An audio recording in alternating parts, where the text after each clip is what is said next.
Hi, welcome to our channel where we share the most intriguing stories. Sheriff John Walker thought he had finally found peace, a secluded cabin by the river, far from chaos, far from rules. But when a ruthless HOA president and her private enforcers storm his land, claiming he's the trespasser, his dream retreat turns into a battleground. They picked the wrong man to intimidate. Sheriff John Walker had spent years dreaming of a peaceful retreat, a place where he could escape the stress of law enforcement and the noise of city life. After years of dealing with criminals, bureaucracy, and the never-ending tension of his job, he longed for solitude, somewhere he could fish with his son, grill steaks in the open air, and watch the stars without the hum of traffic in the background. When he finally found the perfect property, a secluded cottage nestled deep in the forest by a slow-moving river, he didn't hesitate. The house was modest but sturdy, with a large porch overlooking the water and an expansive backyard where his children could run free. Most importantly, it sat far beyond the reach of any homeowners association. No one would tell him what color to paint his shutters or how often to cut his grass. The property was his, and his alone. After finalizing the purchase and ensuring all legal documents were in order, John had been too busy with work to visit. Now, a month later, he was finally making the trip with his wife, Lauren, and their two children, 9-year-old Tommy and 5-year-old Emmy. As their SUV rumbled down the gravel road, the dense pine trees on either side created a canopy, filtering the golden sunlight. The sound of rushing water grew louder as they neared the property. The moment John stepped out of the car and took a deep breath of fresh, pine-scented air, a wave of satisfaction washed over him. This was what he had been working for all these years, a quiet place where his family could make memories away from the chaos of his day job. The first few hours felt like a dream. Tommy eagerly ran toward the riverbank, skipping rocks across the glassy surface, while Emmy chased butterflies in the tall grass. Lauren unpacked sandwiches and cold lemonade, setting up a picnic under the shade of an old oak tree. John fired up the grill, savoring the feeling of flipping burgers without his police radio crackling in the background. The weight of his badge, his duty, and the countless problems of the world seemed to vanish for a moment. Here he was just a husband and a father, enjoying a rare moment of peace. As dusk settled, they sat on the porch, watching the sun dip below the treetops. The fireflies had just begun their slow dance when John noticed headlights cutting through the trees. His stomach tightened. No one was supposed to be out here. The only way to reach the property was through a long private road, clearly marked with a no trespassing sign. A black SUV with tinted windows pulled up, its engine idling for a moment before the doors swung open. A group of people emerged. In front stood a tall woman with sharp, calculating eyes, dressed in a crisp blazer and tailored slacks. She carried herself with an air of authority, as if she owned the place. Behind her were 4 men in matching uniforms, black, tactical-style clothing, the kind designed to look intimidating. Their expressions were cold, professional. John's instincts, sharpened by years in law enforcement, kicked in. Something was off. This wasn't a friendly visit. This was an ambush. John stepped off the porch, his body instinctively shifting into a defensive stance as the group approached. The woman in the blazer stopped a few feet away, her expression a mixture of irritation and forced authority. Her sharp heels crunched against the gravel, and she folded her arms, surveying John with the confidence of someone who believed they had the upper hand. The men behind her remained silent, standing in formation like a private security detail. "You have exactly 5 seconds to explain what you're doing here." The woman snapped, her voice cold and clipped. "This property belongs to the Blackwood Estates Homeowners Association, and I don't recall granting anyone permission to squat on it." John's brow furrowed. HOA? That was impossible. He had deliberately purchased this property because it was not under the jurisdiction of any homeowners association. He had checked and double-checked the paperwork. Still, he kept his voice measured, his hands resting at his sides in a way that projected both calmness and control. "You're mistaken," John said evenly. "I bought this house last month. I have the deed, the title, everything. If you're confused, I can show you the paperwork." The woman scoffed, rolling her eyes. "Oh, please. I know the owner personally, and he has not sold this property. Whatever fraudulent documents you have won't hold up in court." She took a step forward, her tone sharpening. "You're trespassing, And that's a crime. I strongly suggest you leave before we have to escalate this." John's jaw tightened. The arrogance in her voice set off alarms in his head. This wasn't just a misunderstanding. This woman was trying to intimidate him. "Let me see some identification," he demanded. She let out a dry laugh. "I don't need to show you anything. I am Linda Grayson, president of the Blackwood Estates HOA. That's all the authority I need." She motioned to the men behind her. "And these are our enforcement officers. They handle matters like this when homeowners refuse to comply." Enforcement officers. John almost laughed. These men were dressed to look official. Tactical pants, boots, matching black shirts, but there were no badges, no official insignia. He had seen enough wannabe vigilantes in his career to know what he was looking at. "Those aren't law enforcement officers," John said coolly. "They're rent-a-thugs in matching outfits." The smirk on Linda's face vanished. One of her men lunged forward, gripping John's arm in a painful hold. "I'd suggest watching your mouth." John reacted instantly. In one fluid motion, he twisted his arm free, spun the man around, and locked him in a controlled hold, pressing his face into the dirt. The other three tensed, ready to jump in. Linda stepped back, startled. For the first time, uncertainty flickered in her eyes, but she quickly masked it with anger. "What the hell do you think you're doing?" she screeched. "Defending myself," John said, tightening his grip on the man struggling beneath him. "I don't take kindly to people putting their hands on me. Now, I suggest you get the hell off my property before this goes somewhere you don't want it to." Linda's lips curled into a sneer. "You're making a huge mistake." She turned to her remaining men. "Arrest him."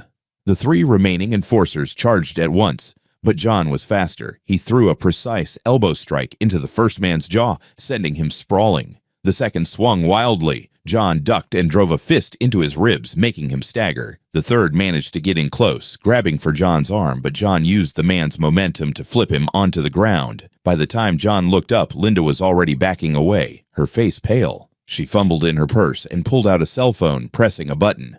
"Fine," she hissed. "If you want to make this difficult, you leave me no choice." She put the phone to her ear and smirked. "Yes, I'd like to report an armed intruder. He's resisting arrest, attacking my security personnel, and trespassing on private property." John's stomach sank as he heard the confirmation on the other end. Linda had just called the police on him. John felt a surge of anger rise in his chest, but he forced himself to stay calm. He had dealt with manipulative liars before, people who twisted reality to suit their own agenda. But this was different.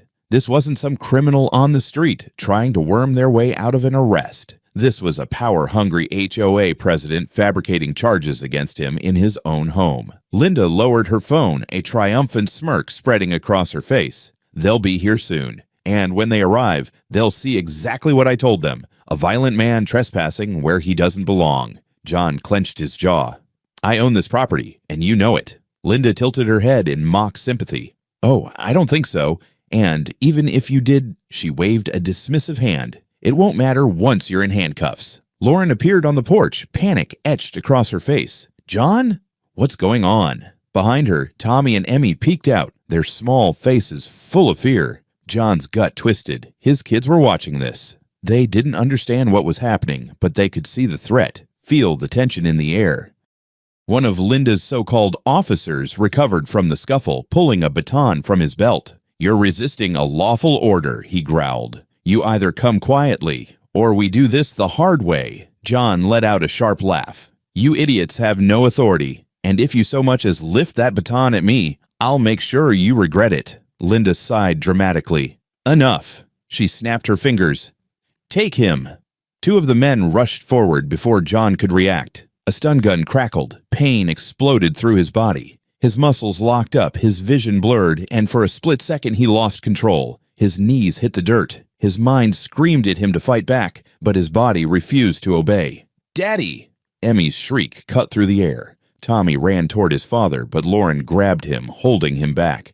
"Stay inside," she gasped, tears in her eyes. John fought to stay conscious, gritting his teeth against the electric current still buzzing through his limbs. He felt rough hands grab his wrists, forcing them behind his back. Cold metal snapped shut around them. They were actually handcuffing him. A sick wave of fury surged through him. He was a sheriff, a decorated officer, and these wannabe thugs were treating him like a criminal in front of his own family. Linda crouched beside him, her lips curling. "You really should have just left," she purred. "But don't worry, I'll make sure your family is taken care of while you're gone. Maybe I'll even help your wife find a buyer for this place. A real member of our community." John saw red. His family. His home. This woman had no limits. Lauren was sobbing now, clutching Emmy to her chest as the little girl screamed for her father. John took a slow, measured breath, forcing himself to push down the blinding rage. His body was still sluggish from the stun gun, but his mind was sharp. He wouldn't give Linda the satisfaction of seeing him break. The distant sound of sirens cut through the night. John exhaled, finally. The real police were on their way. Linda, however, just smiled. Showtime. The wail of sirens grew louder, their flashing lights cutting through the darkened treetops as the patrol cars barreled down the gravel driveway. The moment they skidded to a stop, uniformed officers spilled out, hands hovering over their holsters, scanning the scene with sharp, trained eyes. John forced himself to stay still, kneeling in the dirt with his hands cuffed behind his back. He could feel blood trickling from a scrape on his cheek where one of Linda's thugs had slammed him to the ground. His muscles still ached from the stun gun, but his mind was clear now. He just needed to let the truth unfold. The lead officer, Lieutenant Harris, stepped forward, eyes narrowing as he took in the scene. The group of black-clad men posing as law enforcement, the terrified family on the porch, and finally, John himself. Then recognition dawned, his face twisted into shock. "Sheriff Walker, what the hell is going on?" Linda, undeterred, stepped in with practiced authority. "Thank God you're here, Lieutenant. This man is an armed trespasser. He attacked my security team and resisted arrest. We had no choice but to restrain him." John saw the exact moment Harris smelled the bullshit. The officer's gaze flickered between the trembling children on the porch, the stun gun still clutched in one of the enforcer's hands, and the way Linda's officers were suddenly shifting uncomfortably under real police scrutiny. Harris's expression darkened. "Uncuff him! Now!" Linda stiffened. "I don't think you understand. Now." The weight of authority in Harris's voice was undeniable. One of the HOA enforcers hesitated, but ultimately obeyed, fumbling with the cuffs and pulling them free. John exhaled sharply, rolling his shoulders as the blood rushed back into his wrists. The tension in the air shifted instantly. Linda, for the first time, looked uncertain. "Lieutenant, I don't understand. This man is—" "He's the sheriff," Harris cut in, his voice like steel. "And you? You and your officers just assaulted him." He turned to his men. "Arrest them." The panic on Linda's face was instantaneous. "What? You can't do that." The officers didn't hesitate. Handcuffs clicked into place as Linda and her men were forced to the ground, just as John had been minutes before. John finally stood, dusting off his jeans. He glanced at Linda, whose face was now contorted in disbelief and rage as her arms were wrenched behind her back. He leaned in just slightly and muttered, "You were saying?" For the first time all night, Linda had nothing to say. The courtroom was packed. News of the incident had spread like wildfire, drawing reporters, community members, and even some HOA residents who had long despised Linda's reign but had been too afraid to challenge her. Now, as she sat stiffly at the defendant's table in her neatly pressed suit, she no longer looked so untouchable. Her legal team had spared no expense. 3 high-powered attorneys flanked her, each exuding the confidence that came with obscene amounts of billable hours. The lead counsel, a sharp-faced man named Bradley Hewitt, stood as the judge entered, his every movement precise and controlled. John, seated at the prosecution's table, remained calm. His hands were folded, his face impassive. He had spent his career testifying in court. He knew how this game was played. Linda, however, was about to learn that money and arrogance weren't going to save her this time. "Your Honor," Hewitt began smoothly, standing before the jury. "This case is a gross misrepresentation of events. My client, Mrs. Grayson, was merely attempting to protect the integrity of her community when she encountered an unknown hostile intruder." He gestured toward John without looking at him. "She called for assistance, and in the resulting confusion, an unfortunate misunderstanding occurred. That's all this is.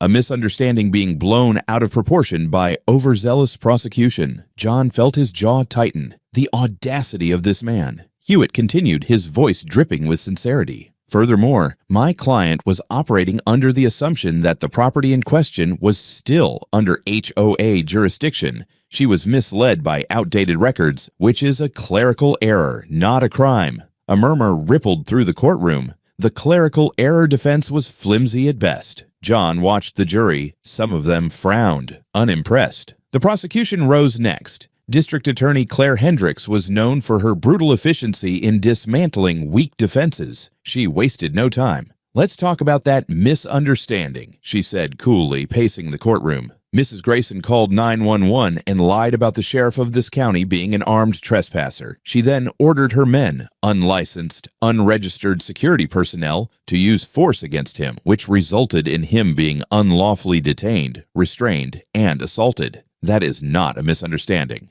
That is criminal intent." Linda shifted in her seat, but her expression remained tight. Hendricks turned to the jury, then signaled to the screen behind her. "And if there's any doubt about intent, let's hear the 911 call." A recording crackled to life. "Yes, I'd like to report an armed intruder. He's resisting arrest, attacking my security personnel, and trespassing on private property." Then her next words, clear as day.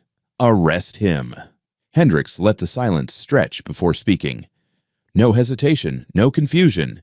Just a direct order to illegally detain a man who had every legal right to be there. Linda's lawyers scrambled. Hewitt stood, buttoning his suit jacket as he spoke. "That recording lacks context. My client was—" Hendricks cut him off with a raised hand. "You know what? Let's get more context." Another video began playing, this time the footage from John's security cameras. It showed everything. John flipping the first man onto the ground when they tried to grab him. The stun gun crackling against his body, his children screaming as he hit the dirt, convulsing in pain. The jury visibly tensed at the sight of the children crying. Then, the final blow, Linda standing over John, smirking as she taunted him about taking his home. When the video ended, silence hung in the air like a heavy fog. One of Linda's attorneys, a younger woman, visibly swallowed before speaking. "My client was misled about the nature of the situation. She was under duress and—" Hendricks slammed a thick folder of documents onto the table. "Oh, please. Misled. These are emails between Mrs. Grayson and her board members from weeks before the incident." She tapped a highlighted section. "Right here," she states, and I quote, "If he shows up, we will handle it. No paperwork will hold up against us." A stunned silence filled the courtroom. Linda's expression finally cracked. Her shoulders tensed, her fingers clutching the edge of the table. Hendricks turned to the judge. "Your Honor, the prosecution rests." The defense tried one last desperate move. Mrs. Grayson was acting in the best interests of her community, Hewitt insisted. "She has been a respected leader in Blackwood Estates for over a decade. Surely her long-standing dedication should be considered in sentencing." John, who had remained quiet, finally stood. He walked to the witness stand, his voice steady but ice-cold. "Respected leaders don't use violence to steal homes," he said. "They don't terrorize families. They don't lie to police to have a man tased and handcuffed in front of his kids." His gaze locked onto Linda's. "She's not a leader. She's a bully who got caught." The jury barely needed to deliberate. Guilty. On all counts. The judge delivered the sentence swiftly. 5 years for unlawful imprisonment, 2 years for aggravated assault, 1 year for filing a false police report, a total of 8 years behind bars. When Linda was led away in handcuffs, she didn't look at anyone. The woman who once thought she ruled her community was now just another convict. John had thought it was over, with Linda locked away for the next 8 years, and the HOA in shambles after multiple lawsuits from homeowners fed up with her tyranny. He had finally started to relax. He spent more time with Lauren and the kids, fixing up the property, making improvements. He even built a dock by the river and bought a small fishing boat, just like he had always planned. For the first time in years, life felt peaceful. That peace shattered with one phone call. John had just finished his shift when his phone buzzed. He barely glanced at the number before answering.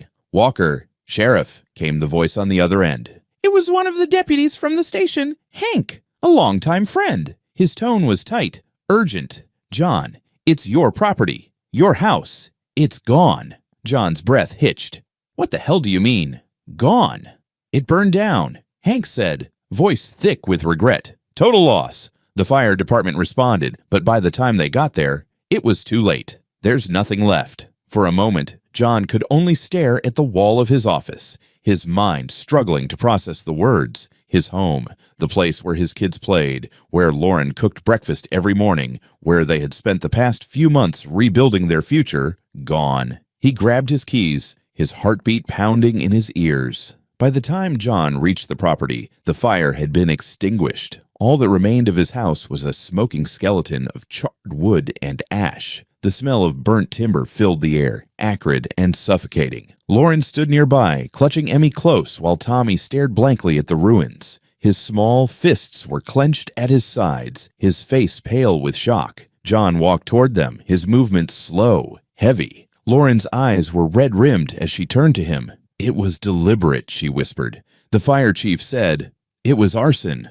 John's hands curled into fists. Of course it was. His mind raced, already analyzing. The security cameras, he had installed multiple after the incident with Linda. If someone had been on his property, he would have them on tape. Back at the sheriff's office, John and his deputies huddled around a screen as the security footage loaded. The first few hours were quiet, the usual wildlife appearing on camera, deer, raccoons, a stray fox. Then at 3:17 a.m., movement. 3 figures emerged from the tree line, dressed in dark clothing, faces covered. They moved with purpose, heading straight for the house. 2 carried gasoline canisters. John's grip on the desk tightened. 1 figure stayed back, acting as a lookout. The others began dousing the walls and porch with gasoline. Then came the moment that made John's blood freeze. One of the men, tall, broad-shouldered, with short, light-colored hair, turned slightly toward the camera. John knew him. He had seen that man before,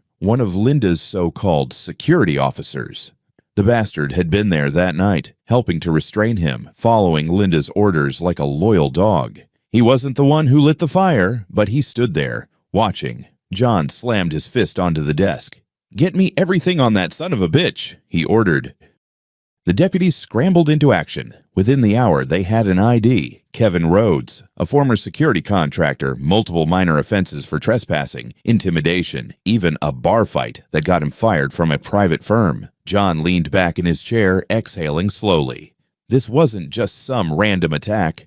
This was payback. And there was only one person with a reason to orchestrate something like this: Linda. Even from behind bars, she was still trying to destroy him. Tracking down Rhodes wasn't difficult. His arrogance worked against him. He was still in town, cocky enough to think that if he hadn't physically started the fire, he wouldn't be in trouble. John walked into the interrogation room, the door clicking shut behind him. Rhodes sat at the table, slouched back, arms crossed. "Sheriff," he said lazily, smirking. "Hell of a night you had." John's stomach burned with rage, but his face remained unreadable. "You were there," John said calmly. "You didn't start the fire, but you were there, which means you know who did." Rhodes chuckled, shaking his head. "I don't know what you're talking about." John slid a folder onto the table, opened it. Inside, high-resolution images from the security footage, clear as day. Rhodes' smirk vanished. "I bet your 2 buddies will flip on you real quick," John said smoothly, leaning in. "But if you tell me who ordered this, I can make things easier for you. Maybe cut down your sentence. Maybe even get you a deal." Rhodes hesitated. John saw it. The fear. The realization that he was screwed. Finally, Rhodes exhaled, running a hand through his hair. "It was her," he muttered. "Linda." John's chest tightened, but he already knew. "She sent word from inside," Rhodes continued, voice lower now. "Told us you needed to learn a lesson. Said your house shouldn't even exist. Told us to make sure you'd have nothing left." John leaned back. He had his confession. Now it was time to finish this. The next day, John personally led a team of officers into the state prison. Linda was seated in the visitors area, looking just as smug as ever. That smugness evaporated the second she saw John's uniformed officers behind him. "Linda Grayson," John said, his voice cold and sharp. "You are under arrest for conspiracy to commit arson, attempted destruction of property, and ordering a violent crime from behind bars." Linda's face drained of color. "What? That's ridiculous. I've been in prison this whole time." John tossed a set of documents onto the table. Signed statements, video evidence, everything. "Not ridiculous," he said. "Proof." The guard stepped forward, snapping a new pair of handcuffs onto her wrists. "You can't do this," she shrieked. "I was set up. This is a mistake." John watched as she was dragged away, her screams echoing down the hallway. Her original 8-year sentence? Now It would be 20. Linda had finally lost everything.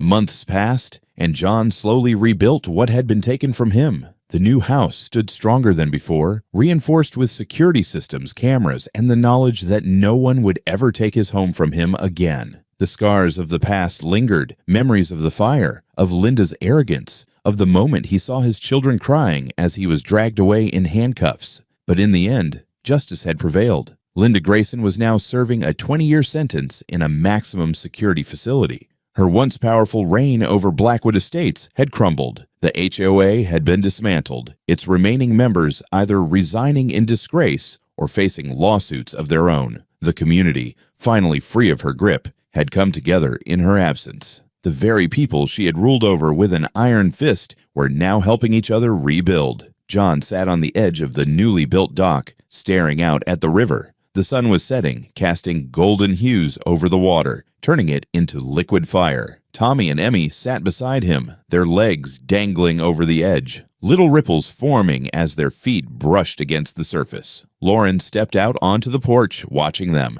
There was peace in her eyes, something that had been missing for months. Tommy turned to his father, squinting against the sunset. "Dad, do you think she's mad? That she lost?" John smirked, exhaling slowly. "Oh, she's furious." He ruffled Tommy's hair. "But it doesn't matter anymore." He looked back at the river, the same river that had first drawn him to this place. It was still here, still flowing.